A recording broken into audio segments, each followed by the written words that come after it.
ሰላም ሰላም ውድ ቤተሰቦቼ እንደምን አላችሁ? እንደምን እስኪ ሳደረሳችሁ እግዚአብሔር አምላካችን ከሁላችን ጋር ይሁን። ውድ ቤተሰቦቼ ይህንን ቪዲዮ ሁላችሁም በተረጋጋ መንፈስ ሆናችሁ አዳምጡ። ብዙ ነገር የምንማርበት ብዙ ነገር የምናገኝበት ቪዲዮ ነው። ለወዳጅ ለጓደኛ ለቤተሰቦች ሼር ማድረጋችሁን እንዳትረሱ። ወደ ቪዲዮ እንሄዳለን። በተለይ አረብ ሀገር ያላችሁ እህቶች እግዚአብሔር ይባርካችሁ፣ ገንዘባችሁን እግዚአብሔር ይባርክላችሁ። ባላችሁ ጸጋ በጉልበታችሁ ተጠቅማችሁ ገንዘብን በመርዳት እንዲሁም ዕውቀታችሁን በመመገብ እናቴን ማስቆረብ እፈልጋለሁ፣ ወንድሞቼን ማስቆረብ እፈልጋለሁ ብለው እኔንም ይልካሉ፣ ወንድሞቻቸውንም ይልካሉ፣ ጎረቤትም ይልካሉ። ከከተማ ደግሞ የማያውቁትን ሰው ዝም ብለው በወንጌል ብቻ የሚያውቋቸውን የኔን ተማሪዎች ሂድና ገጠር እናቴ እንደዚህ አይነት ቦታ የምትኖረው ይሄንን ልብስ ስጣት፣ ይሄን ገንዘብ ስጣት፣ ይሄንን ትምህርት ስጣት ብለው ቤተሰቦቻቸው ጋር የማያውቁትን የወንጌል ወንድማቸውን በገጠመኝ ብቻ የሚያውቋቸውን ወንድሞቻቸውን እየላኩ ስንቶቹን አስቆረቡ። አረብ ሀገር ያሉ እህቶች አያችሁ፣ እግዚአብሔር ለዚህ ቀን ነበር ያስቀመጣችሁ። ልክ እንደ ንዕማን የሚባለው የሶሪያ መቶ አለቃ ወይም የንጉሱ ተላላኪ ማለት ነው። በለምጽ የተመታ ነበረ። ግን ለምጹን ለማስወገድ እግዚአብሔር በቤቱ የቤት ሰራተኛ ያስቀመጠለት እስራኤላዊትን ነው። እሱ ሶሪያዊ ነው፣ የቤት ሰራተኛው ደግሞ እስራኤላዊት ነች። ከሚስትየዋ ጋር ስታወራ ባለቤትሽ አሳዳሪ ጌታዬ እኮ ለምጹ ይጠፋለታል፣ አገሬ ቢሄድ ኤልሳ የሚባል ነብይ አለ፣ እሱ ጋር ቢሄድ እኮ ለምጹ ይጠፋለታል ብላ ነገረቻት። እሺ ብላ ላከችው። መጣ፣ ለምጹ ተወገደለት። እንዲያውም ከለምጽ አልፎ ወጣት ወንድ ሆኖ እድሜው ራሱ አጠቃላይ ወጣትነቱ ተመልሶለት ነው ወደ ሀገሩ የተመለሰው በነፃ ምንም አይነት ክፍያ ሳይከፍል። የሚገርማችሁ ያቺ የቤት ሰራተኛ እስራኤላዊት ተማርካ በጦርነትም ሊሆን ይችላል፣ ስራ ልትሰራ ወዳ ፈቅዳም ሊሆን ይችላል። ብቻ ወደ ሶሪያ ሀገር ሄዳ፣ ዛሬ ሶሪያ እንግዲህ ብዙ ኢትዮጵያኖች አሉ አይደል በቤት ሰራተኝነት።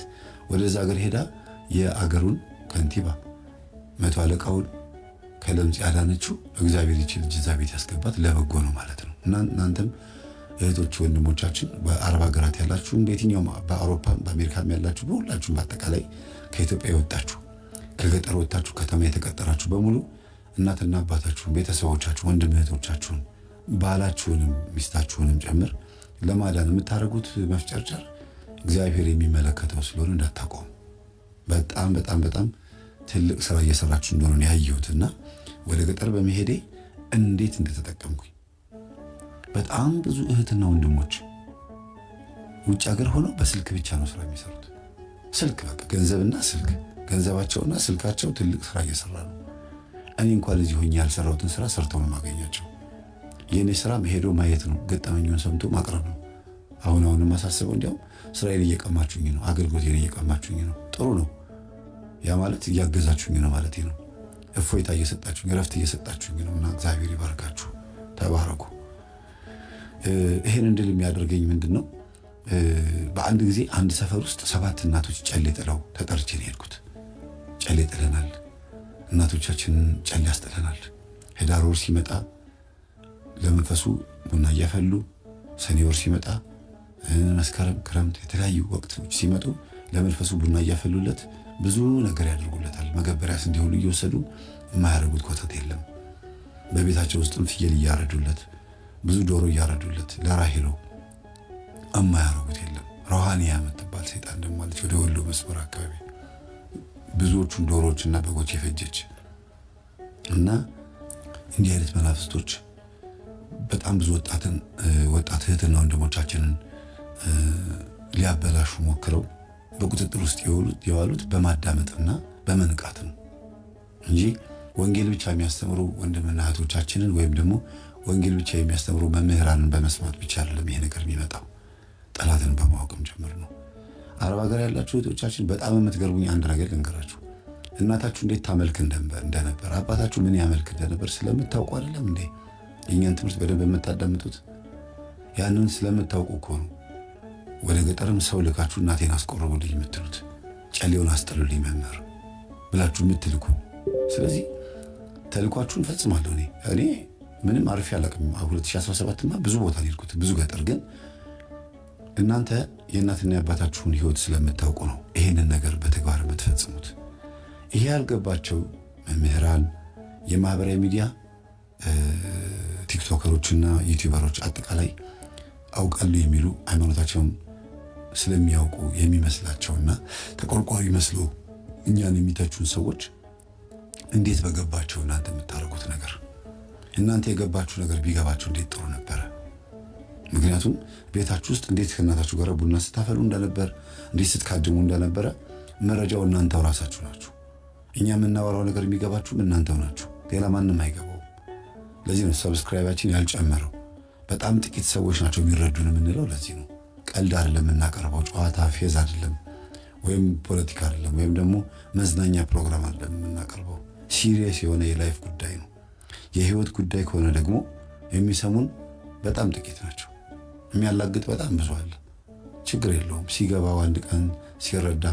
አሁን አንድ በጣም ይሰድበን የነበረ ሰው በዩቲዩብ ላይ ማለት ነው ደውሎ መምህር በጣም ይቅርታ አለኝ።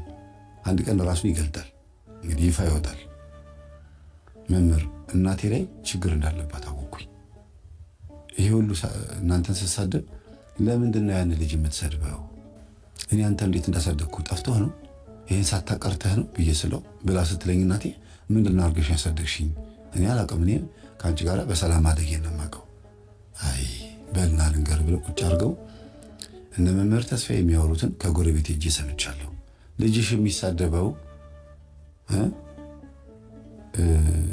ማንን ነው ብለው ጠየቋቸው እናትየዋል። እንግዲህ ሲናገሩ ራሳቸው እኔ ወላሂ የእነ መምህር ተስፋዬን ትምህርት ማዳመጥ የጀመርኩት በጎረቤት ጥሪ ነው። ማንን የሚሳደበው ልጅሽ አሉኝ።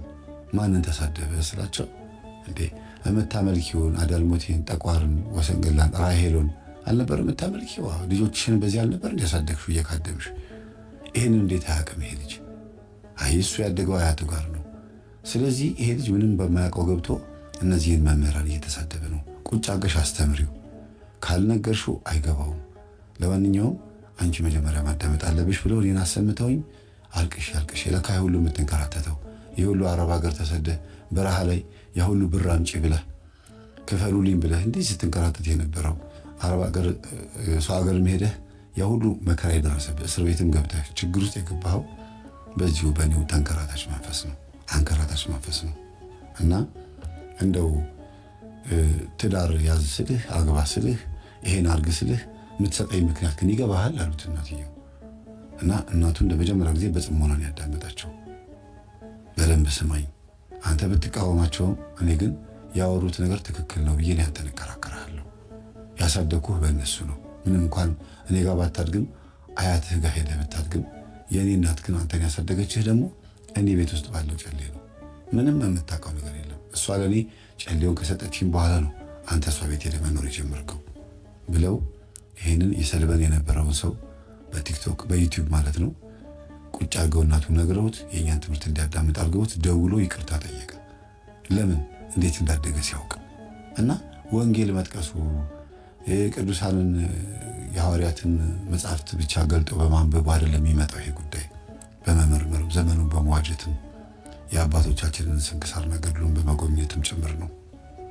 እና ቤተሰቦች ውጤታማ እየሆንን ነው። አዎ ውስጡን ስር እየሰደደ እየሄደ የባዕድ አምልኮ ጨሌው ምኑ ማስጣል የሚቻልበት ትምህርት እየተዘረጋ ነው። አዎ የዛን ያክል ዲያቆናት ካህናት እያዳመጡ ቢሆንም በከፊል ደግሞ እኛን የሚቃወሙና የሚሰድቡ ገና መምህር ግርማ የሚለው ነገር ሲነሳ ወይም መምህር ተስፋዬ የሚያጠምቁ አባቶች የሚባል ነገር ሲነሳ አብሿቸው የሚነሳባቸው ደግሞ ሰዎችም አልጠፉም።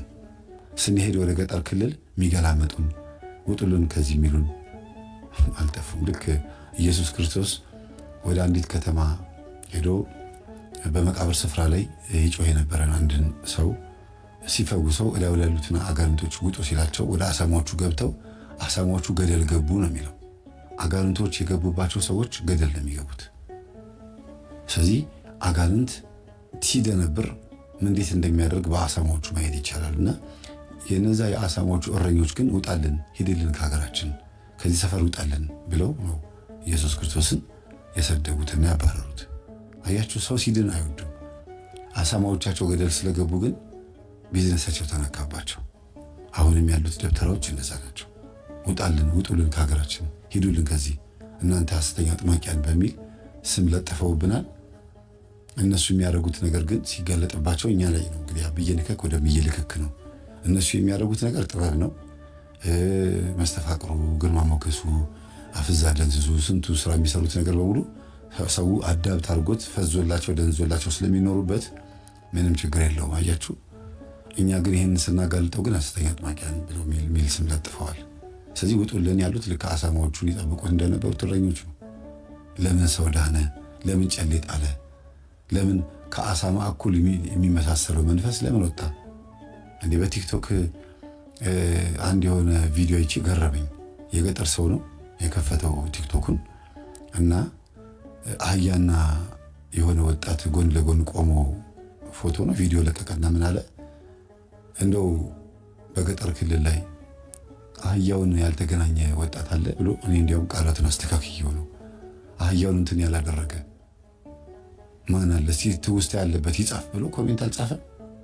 በጣም የሚገርመው ቪዲዮ ለቀቀ እንደዛ አድርጎ በጣም ብዙ ነው የጻፈው። አዎ አውቃለሁ እኔም ኧረ እኔም ወንድሜ እህቴ በቃ የማይሉት ነገር የለም እና ደነገጥኩኝ። እንዲህ ይሄ ነገር ኖርማል ነው እንዲህ አህያ መገናኘት ብዬ እስክል ድረስ እና በዚህ ልክ ገጠር ክልል ውስጥ ሰዶማዊነት ወይም ደግሞ ሳይታወቃቸው ቆሻሻ የሆነ ነገር እንደገባባቸው እንኳን ስናስተምራቸው እንኳን ደንግጠው የሚነቁ ሰዎች እንዳሉ ሁሉ ይህንን እንኳን በማጋለጣችን የገጠሩን ሰው እየሰደብን እንደሆነ አድርገው ደግሞ የሚሳደቡ ሰዎች አሉ። እውነታውን ስለገለጥን እና ውጡልን ከሀገራችን ከመንደራችን የሚሉት ማን እንደሆኑ ይታወቃል። የአሳማ ነጋዴዎች። አጋንንቱ ከሰው ወጥቶ ነው አሳማ ላይ የገባው። አጋንንት ከሰው ሲወጣ ደስ የማይላቸው ፍጥረቶች ዘወትር ይጮሃሉ። ደስ የማይለኝ ምሳሌ ቢሆንም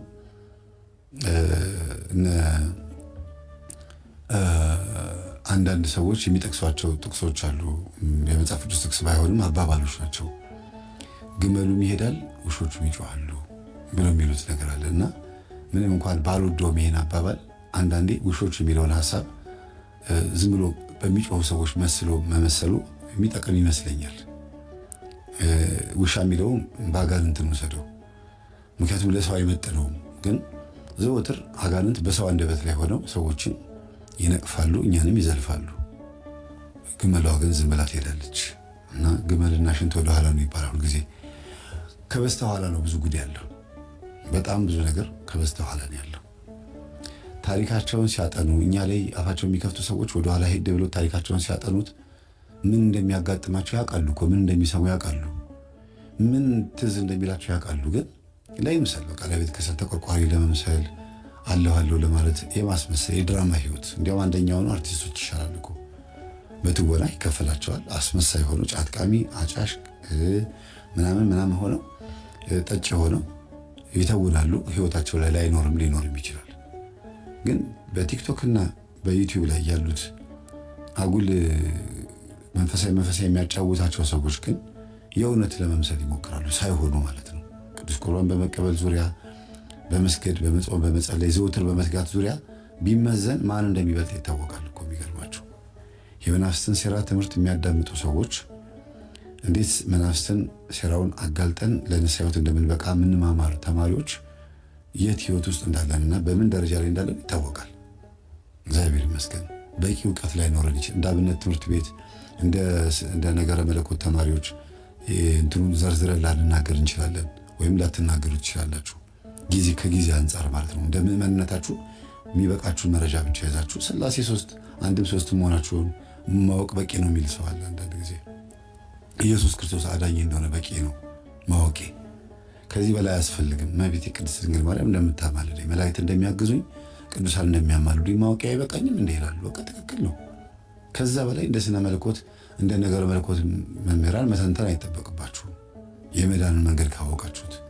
እና በጣም በጣም ጠንካራ ክርስቲያን ሊያደርግ የሚችል አስተምህሮ እንደሆነ ስለሚታወቅ ነው ይህን ትምህርት ከስር ከስር የሚሸረሽሩትና የሚቦረቡሩትና እኛስ ውጤታማ ሆነናል። የሚያገቡም አሉ፣ የሚታረቁም አሉ፣ ከሌላ እምነት የሚመለሱም አሉ። የሰነፉትም የሚጠነክሩበትም ትምህርት ነው። እኔ በጣም ብዙ ተምሬበታለሁና በእውነት ወደ ኋላ የለም ወደፊት ነው። በቃ ወደፊት ወደፊት ወደፊት። እስቲ ሁላችሁም ወደ ኋላ የለም ወደፊት የሚለውን ሐሳብ በራሳችሁ አገላለጽ ግለጹትና እግዚአብሔር ደስ የሚሰኝበትን ነገር ሰርተን እንድናልፍ ይርዳል።